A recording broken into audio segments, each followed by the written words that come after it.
کتاب لکھ لیتی ہیں. اب یہ بتائیں یہ تو آپ کا مذہب ہے. یہاں پر آپ دیکھیں جو یورپ کے جتنے غیر مسلمان ہیں جو لوجیکل جو باتیں ہیں اس کو اسٹراسبرگ میں یہاں فرانس میں کٹے ہو جاتے ہیں, سائنٹسٹ بھی کٹے ہوتے ہیں, علماء بھی کٹے ہوتے ہیں مختلف مذاہب کے. وہ چھٹے امام کے اوپر کتاب لکھتے ہیں سپر مین ان اسلام کے نام سے, یا سپر برین ان اسلام کے نام, ٹھیک ہے, اپنے طریقے سے لکھا ہے, اور کہتے ہیں جی جو جعفر صادق علیہ السلام کی تعلیمات ہیں وہ لوجیکل ہیں, سائنسی پیرامیٹرز میں بھی چیک کیا تو پروف ہو رہی ہیں, اور لوجک سے بھی چیک کرتے ہیں, دلیل سے بھی چیک کرتے ہیں تو بالکل ایسی ہیں, کوئی illogical چیز نظر نہیں آتی ہے. یہ ایک ایسا مذہب ہے جتنا دلیل قرآن مجید سورۃ, آپ آتے ہیں ایسے چیپ بازاری قسم کی دلیل, پبلک ہے نیچے خوش ہو رہی ہے, واہ واہ واہ سبحان اللہ سبحان اللہ. جب ان سے کہتے ہیں کہ صاحب ذرا خیال کریں ان کو اوپر لے کے آئیں, تو کہتے ہیں نہیں یہ نیچے ہی ہے, نیچے رہیں گے, آپ ان کے ساتھ ایسی ہی گفتگو کریں, بس اپنا کام چلا کے چلے جائیں.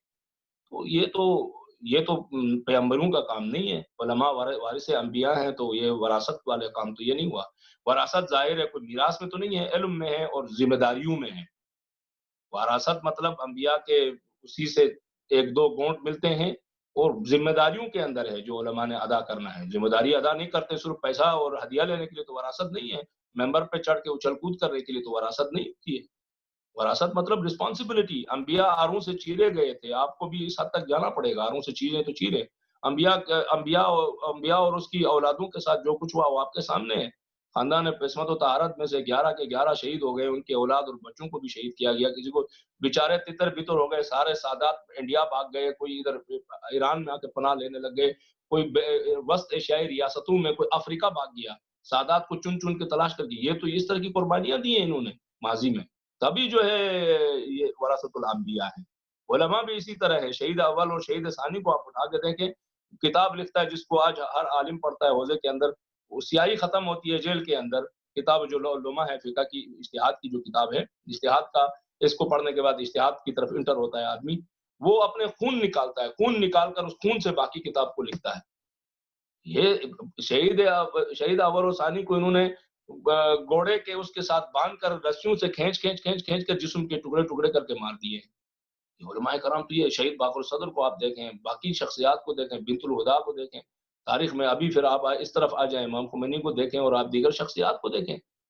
برصغیر کے اندر بھی اسی طرح ہے, جو ہے شہید عارف حسینی ہے, دیگر شخصیات دنیا میں. ابھی شیخ زکزکی کو دیکھیں آپ کے سامنے, یہ بھی تو عالم دین نہیں ہے. وہ جو ممبر پہ آ کے نیپال میں مردے زندہ کرتا ہے, وہ بھی ممبر پہ بیٹھا ہوا ہے نا. شیخ زکزکی بھی تو بیٹھا ہوا ہے. اب دیکھیں اس کے گھر میں کتنے شہید ہیں, خاندان کے کتنے, خود اس کی اپنی حالت کیا ہے دیکھ لیں. اب علماء ورثۃ الانبیاء, یہ ممبر کے وارث یہ ہے. یہ سے ایک باکردار لوگ, اب علم بھی ہے کردار بھی ہے. صرف علم نہیں ہے کہ لوگوں کو بیوقوف بنا لے, کلا بازیاں کھیلے, اور لوگ ہیں کہ واہ واہ کر کے خوش ہو جائیں, اور کہیں بالکل صحیح ہے یہ بات. بہرحال ٹائم ہو گیا ہے اذان کا, میرے خیال میں کافی لمبی گفتگو ہوئی. آپ سب کو مولا آباد رکھے, خوش رکھے, اور اس وبا سے سب کو اپنے حفظ و امان میں رکھے, اور اس وبا کے سامنے صبر و جمیل عطا فرمائے انشاءاللہ تعالی. دعا ہمیشہ کرتے رہیں. ابھی خاص کر ان ایام میں دعائیں, امام کے ظہور کے لیے دعا کریں. اعمال شب جو ہے نیمہ شعبان کے اعمال کی طرف بھی متوجہ رہیں. بہت یہ راتیں جو ہے, یہ فرصتیں بلکہ کہوں گا, یہ پھر ہاتھ میں نہ آئے. ممکن ہے کہ کورونا وائرس نے فرصتیں ہمیں فراہم کی ہیں اس وقت انشاءاللہ تعالی. اور پروردگار عالم سے دست بدعا ہے کہ یہ جو اس وقت کورونا کی وجہ سے دنیا میں بہت سی چیزیں تبدیل ہونے جا رہی ہیں یا تبدیلیاں نظر آ رہی ہیں, پروردگارہ اس تبدیلی کے اندر زمین و زمان کے وارث کے منتظرین کو یہ توفیق عطا فرما کہ وہ اس تبدیلی کی ڈوریوں کو اپنے ہاتھ میں لے کر تیری مرضی و منشا کے مطابق کائنات کو تبدیل کر سکیں. پروردگارہ جو مستضعفین ہیں انہیں اس کورونا کے بعد طاقت و قوت عطا فرما. جتنے بھی مثبت خیالات کے لوگ ہیں, جو بڑے اہداف رکھتے ہیں, الہی, نورانی, ملکوتی اہداف رکھتے ہیں, دنیا کے اندر زندگی کو اس پوائنٹ آف ویو سے جیتے ہیں اور منتظرین حقیقی ہے موجوان, پروردگارہ انہیں توفیق عطا فرما کہ دنیا کو تیرے ولی کے ظہور کی پٹری کے اوپر چڑھا سکے. انہیں توفیق عطا فرما کہ پوری دنیا کو تیرے ولی کے ظہور کے لیے تیار کر سکے, زمین ہموار کر سکیں. پروردگارہ امت مسلمہ میں اتحاد و وحدت و یگانیت عطا فرما. مومنین جہاں کہیں پر بھی بستے ہیں ان کو آباد و شاد فرما. والسلام علیکم ورحمۃ اللہ وبرکاتہ. وعلیکم السلام ورحمۃ اللہ وبرکاتہ.